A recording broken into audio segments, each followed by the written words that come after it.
Yay gələndə ağlınıza ilk nə gəlir? Günəş, dəniz, qum və təbii ki, istirahət. Amma bəzən təhlükəni kifayət qədər ciddi qəbul eləmirik və buna görə də çox təəssüflər olsun ki, adi başlayan bir gün bədbəxt hadisə ilə yadda qala bilər. Bəs görəsən çimərlikdə olan zaman, məsələn, batma təhlükəsi ilə üzləşən bir insana necə köməklik göstərəcəyimizi bilirikmi? Çoxumuz bu barədə məlumatlı olduğumuzu düşünürük, amma kritik anlarda doğru qərarı vermək çətin məsələdir. Buna görə də məlumatlı olmaq vacibdir. Elə bu səbəbdən gəlin müsahibimizi, yəni Fövqəladə Hallar Nazirliyinin əməkdaşını dinləyək.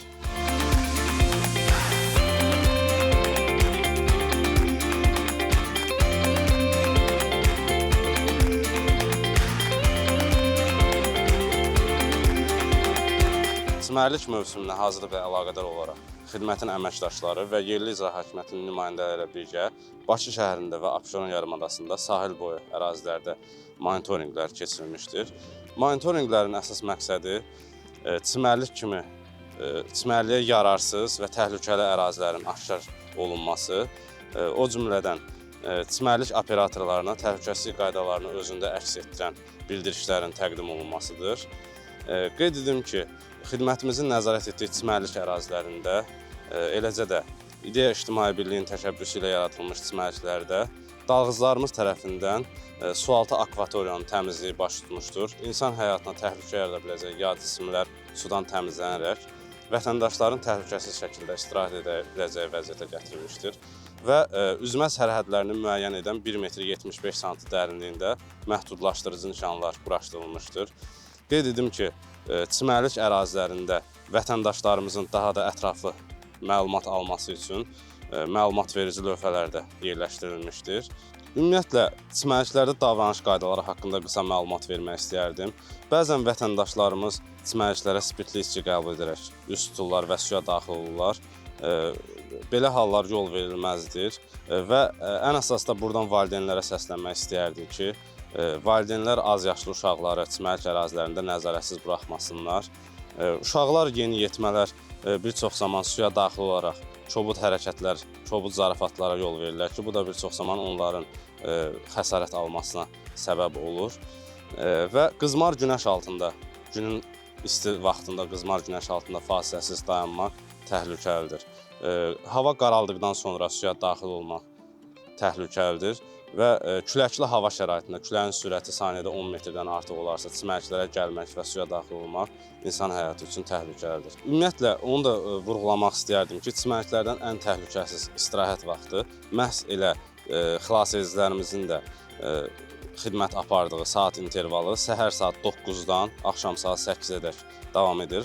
Artıq saat 8-dən sonra hamımıza məlumdur ki, hava qaralır, görüntü məhdudiyyəti yaranır və xilasedicilərimiz səs gücləndiricilər vasitəsilə istirahət edən vətəndaşlara çatdırırlar ki, artıq hava qaraldıqdan sonra çimərliklərdə qalmaq, gecələmək və suya daxil olmaq sizin həyatınız üçün təhlükəli ola bilər. Vətəndaşlarımıza müraciət etmək istəyərdik ki, qeyri-çimərlik ərazilərindən və təhlükəli ərazilərdən çimərlik məqsədi üçün istifadə etməsinlər, həyatlarını təhlükəyə atmasınlar.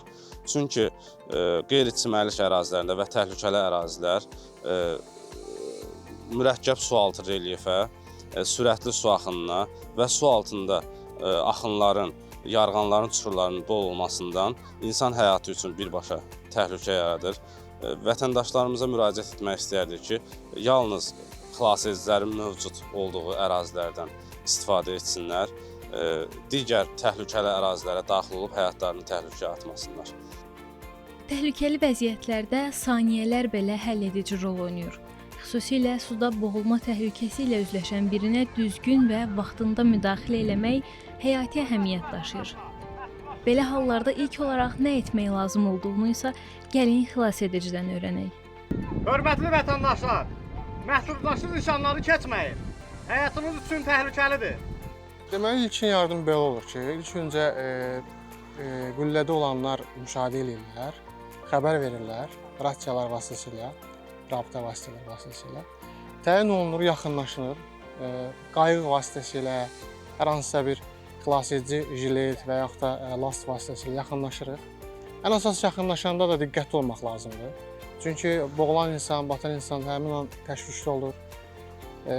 qarşısına çıxan insanı da boğa bilər, batıra bilər. İlk öncə yaxınlaşmanı belə deyək, ölçürük hər tərəfli ki, necə yaxınlaşmaq lazımdır, necə ona kömək eləmək lazımdır. Bunları fikirləşib yaxınlaşırıq. Ən əsas da arxadan yaxınlaşmaq lazımdır ki, yəni batırmasın. Yaxınlaşıb götürürük.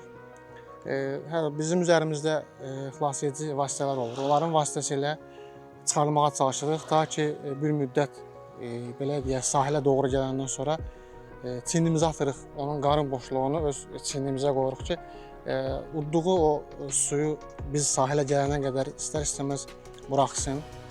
Sahilə gəlib yaxınlaşandan sonra, sahilə çıxdıqdan sonra əməkdaşların köməyi ilə təbii ki də ilk öncə onun tibbi yardım göstərmək lazımdır. Yəni yaxınlıqda olan təcili yardım briqadası gələnə qədər ilk öncə yəni biz ona tibbi yardım göstərməliyik. Bunun üçün qarın boşluğunu diz nahiyəmizə qoyuruq.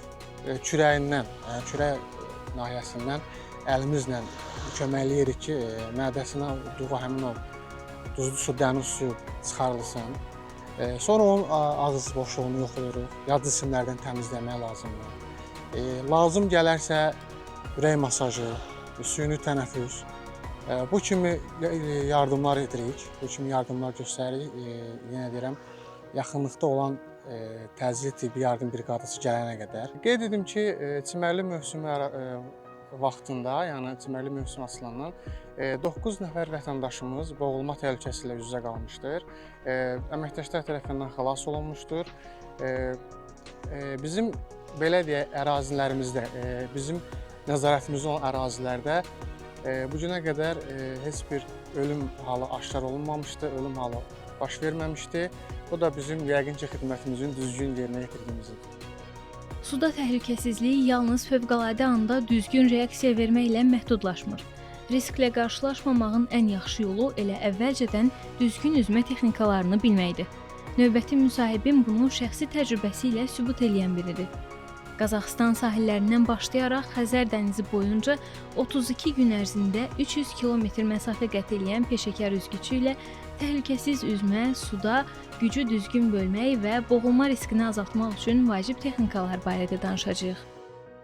İnsanların etdiyi ən böyük səhvlərdən biri öz güclərini düzgün qiymətləndirməmələridir. Bununla bir yerdə xəbərdarlıq nişanlarını keçmək, tək üzmək, sahildən çox uzaqlaşmaq və yorğun suya girmək də təhlükəli səhvlər sırasındadır. Dərinlik qorxusu çox normal bir hissdir, əsas panikaya düşməməkdir. İnsana rahat olan dərinlikdə üzməyə başlayıb və mümkün qədər nəzarət altında olmalıdır. Valideynlər uşaqları hər zaman nəzarət altında saxlamalıdırlar.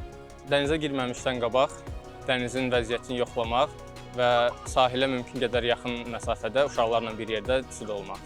Suya alışan adam daha yaxşı olar ki, əllərini suda saxlasın, özünü düz vəziyyətdə elə bir saxlamağa çalışsın. Amma suya çox alışan adam olmasa, ən yaxşı vəziyyət odur ki, bel üstə uzansın və kömək lazımdırsa yüksək səslə kömək çağırsın və yaxud insanların diqqətini cəlb etməyə çalışsın.